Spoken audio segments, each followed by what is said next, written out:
इसलिए 60 जिसका भी है, 60 बोल रहे हैं कि कट ऑफ 60 जाएगा। हाँ 60 पर श्योर लड़कियों का, बेटियों का आपके 50 जनरल में बोल रहे हैं, जो लड़कियों का 50। तो निसंदेह अतुल प्रसाद जी अपने कार्य में सफल रहे और मैं बीपीएससी के आयोग के अध्यक्ष को, ये आपको दरोगा के आयोग के अध्यक्ष को, कर्मचारी चयन आयोग के अध्यक्ष को, सिपाही भर्ती बोर्ड के अध्यक्ष को कहेंगे कि हुजूर आप लोग भी इनसे सीख लीजिए, अतुल प्रसाद से सीख लीजिए, अतुल प्रसाद जी से सीख लीजिए। बीएड वाले बेचारे का क्या कसूर है भैया? अगर आप कहते कि बीएड वाले इज नॉट एलिजिबल, तो वैसी परिस्थिति में बीएड वाले फॉर्म भर देते, तब उनकी गलती थी जी। आपने फॉर्म भरवा दिया, तैयारी करवा दिया, सब कुछ करवा दिया, और तब बीएड वाले को अगर छांट देते हैं जी। तो वैसी परिस्थिति में उनके साथ नाइंसाफी है। नमस्कार, मैं हूं अनुकुल तिवारी और आप लाइव सीरीज देख रहे। देखिए, गुरु रहमान हमारे साथ मौजूद हैं। बात करेंगे बीपीएससी शिक्षक भर्ती परीक्षा के कट ऑफ के बारे में, बात करेंगे उसके रिजल्ट के बारे में, और बात करेंगे एसटीटी अपियरिंग वाला जो मामला है उसके बारे में बात करेंगे। दरोगा गुरु रहमान हमारे साथ मौजूद हैं।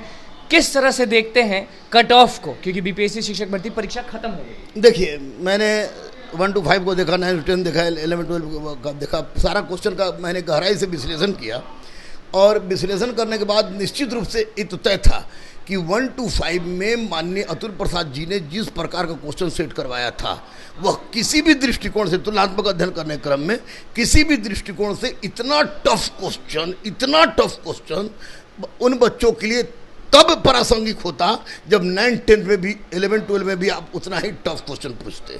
तो ये भीड़ छाटने के लिए उन्होंने जो रणनीति अपनाई, जो भी रणनीति अपनाई हो अपनाया हो, लेकिन चूंकि लड़के ज़्यादा हैं इसलिए 60 जिसका भी है, 60 बोल रहे हैं कि कट ऑफ 60 जाएगा। हाँ 60 पर श्योर लड़कियों का, बेटियों का आपके 50 जनरल में बोल रहे हैं, जो लड़कियों का 50, लड़कियों का 50 पर रिजल्ट हो जाएगा।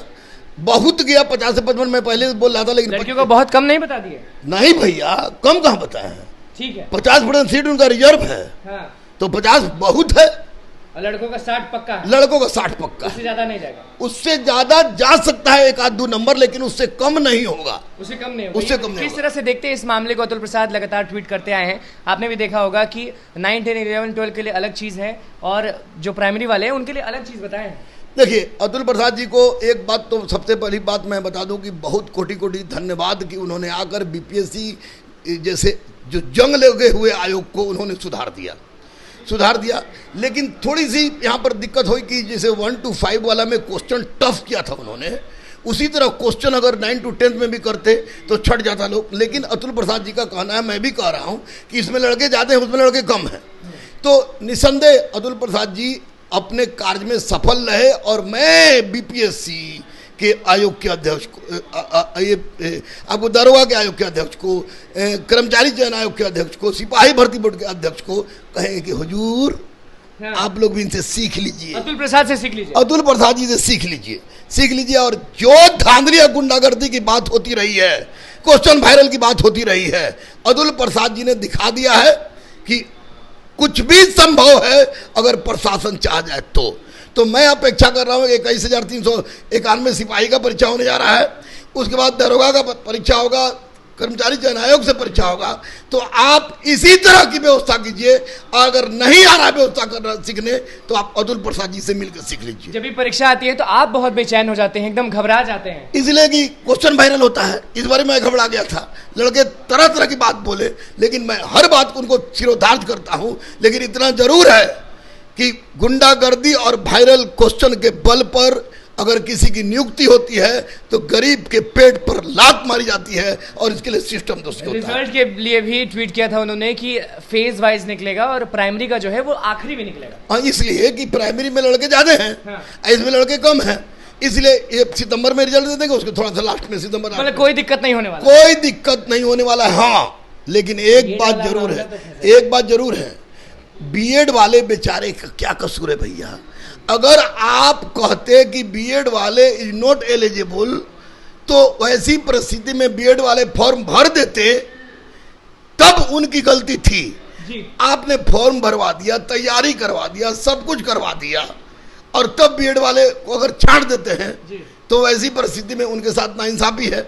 इसलिए माननीय मुख्यमंत्री जी से मैं अपील कर रहा हूं, रिक्वेस्ट कर रहा हूं गुरु होने के नाते कि सर, बच्चे गरीब होते हैं और ये बेचारे 2-2 लाख रुपया देके बीएड किए हुए हैं, इन लोगों के लिए आप एनसीटीई से और से बात तो कीजिए ही, सुप्रीम कोर्ट में एक पुनर्विचार के लिए आप आगे आइए ताकि बच्चों का कल्याण हो सके। बीएड वाले बेचारे बहुत परेशानी में हैं। लगातार से आपको पढ़ा रहे हैं, एससीईटी अपीयरिंग वाला मामला तो जान ही रहे होंगे, लोग रोड पर उतर रहे हैं। देखिए, रोड पर उतरने का मैं कभी पक्षधर नहीं हूं, लेकिन इतना जरूर कहूंगा कि जब आपने इस परीक्षा में 1,70,000 में आपने अपीयरिंग वाले को मौका दिया, सीटेड अपीयरिंग वाले को मौका, सीटेड अपीयरिंग वाले को मौका दिया, तो इसमें क्यों नहीं दे रहे भाई? ये देश आजाद है। एससीईटी 2023 में अपीयरिंग वाले को मौका मिलना चाहिए, 100% मिलना चाहिए, 100% मिलना चाहिए। एक जगह कुछ, एक जगह कुछ, इनको भी मौका दीजिए, रिजल्ट आएगा, इनका होगा तो होगा, लेकिन गलत हो रहा है चीज, बिल्कुल गलत हो रहा है इनके साथ। होना क्या चाहिए एसटीटी वालों के लिए? इन लोगों को अपीयरिंग वाले को भी डेट बढ़ा के अपीयरिंग वाले को भी मौका दें।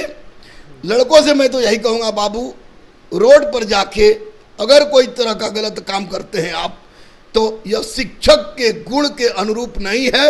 लेकिन सरकार से भी कहेंगे कि हुजूर, अगर और भी अतुल प्रसाद जी से कि सर सैल्यूट है आपको, लेकिन इतना याद रखिए कि जब आपने सीटेट वाले को अपीयरिंग में मौका दिया है, तो फिर इसमें स्टेट वाले को मौका क्यों नहीं देना चाहिए? तो देना, निश्चित देना चाहिए। कट ऑफ तो आपने बता ही दिया, कट ऑफ बता दिया, बिल्कुल। देखिए, कट ऑफ के बारे में भी बोले हैं, रिजल्ट के बारे में भी बोले हैं, और एससीईटी अपीयरिंग वालों के लिए भी आवाज उठा दी है गुरु रहमान। साफ कह रहे हैं कि अगर उस तरफ आप देते हैं सीटेट अपीयरिंग वालों को मौका, तो इस तरफ नाइंसाफी क्यों, और क्या कुछ कहे हैं बच्चों को वो आपने सुन लिया। कट ऑफ के बारे में बताएं, रिजल्ट के बारे में बोले, अतुल प्रसाद को भी बहुत कुछ बोले। तो बस इसी के साथ चैनल को सब्सक्राइब कर, धन्यवाद।